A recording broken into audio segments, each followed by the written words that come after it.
Followers ഒരു ബാധകമാണ് നമ്മുടെ അക്കൗണ്ട് റീച്ച് ചെയ്യാനും അതേപോലെ തന്നെ കൂടുതൽ സെയിൽസ് വരാനും ഒരു കാരണവശാലില്ല.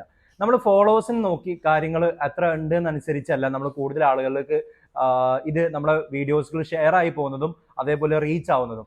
നമ്മുടെ അക്കൗണ്ടിൽ മെയിൻ ഇടുന്ന കണ്ടന്റുകൾ, ഈ കണ്ടന്റ് എന്തുകൊണ്ട് ആളുകൾ കാണണം എന്നുള്ള ഒരു പോയിന്റ് ആണ് ഇതിൽ വളരെ പ്രധാനം.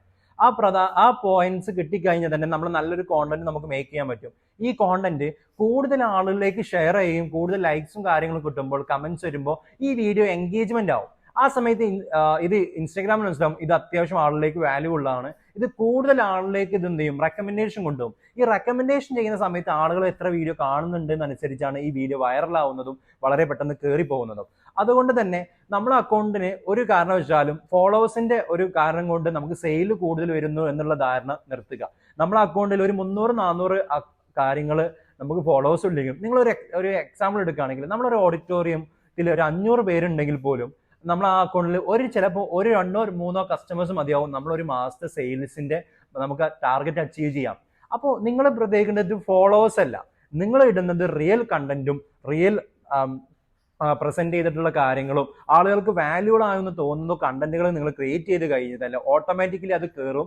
അതുകൊണ്ട് തന്നെ നമ്മൾ ഇഷ്ടപ്പെടുന്ന ഒരു കൂട്ടം ആളുകൾ നമ്മളൊരു കമ്മ്യൂണിറ്റിയായി മാറും. കാരണം നിങ്ങൾ വെറുതെ റിയൽ ഫോളോവേഴ്സ്, ബോട്ട് ഫോളോവേഴ്സിനൊക്കെയും അല്ലെങ്കിൽ നിങ്ങൾ ഷെയർ ചെയ്തോ, നിങ്ങൾക്ക് താല്പര്യമില്ലാത്ത ആളുകൾക്ക് നിന്ന് ഫോളോ ചെയ്ത് സപ്പോർട്ട് ചെയ്യുമെന്നൊക്കെ ചോദിച്ച് അവർ ആക്ച്വലി നിങ്ങളെ ടാർഗറ്റ് ഓഡിയൻസ് അല്ല. കാരണം ഒരു ഫാഷൻ ഡിസൈൻ ഇഷ്ടപ്പെടുന്ന ഒരാള് വേണം ഒരു ഫാഷൻ ഷോപ്പിനെ ഫോളോ ചെയ്യാനും അവർ അത് എടുക്കുകയുള്ളൂ.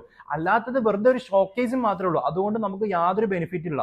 നമുക്കൊരു 500 പേരുണ്ടെങ്കിൽ ആ 500 പേര് നമ്മളെ ഇഷ്ടപ്പെടുന്ന ആളുകളാണെങ്കിൽ, അല്ലെങ്കിൽ നമ്മളെ അക്കൗണ്ടിൽ വരുന്ന പ്രൊഡക്റ്റിനെ ഇഷ്ടപ്പെടുന്ന ആളുകളാണെങ്കിൽ അവരിൽ നിന്ന് തന്നെ നമുക്ക് അത്യാവശ്യം നല്ല രീതിയിൽ സെയിൽസ് ഉണ്ടാവും. അപ്പോൾ സെയിൽസും അതേപോലെ തന്നെ ഈ ഒരു ഫോളോവേഴ്സിന്റെ കൗണ്ടും യാതൊരു ബന്ധവുമില്ല കാര്യത്തിൽ.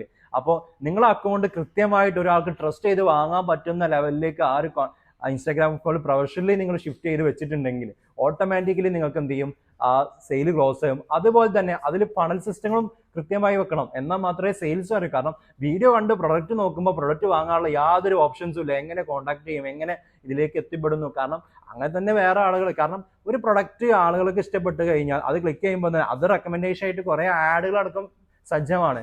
അപ്പോൾ ഇത് നിങ്ങൾ പ്രധാനമായിട്ട് ശ്രദ്ധിക്കുക.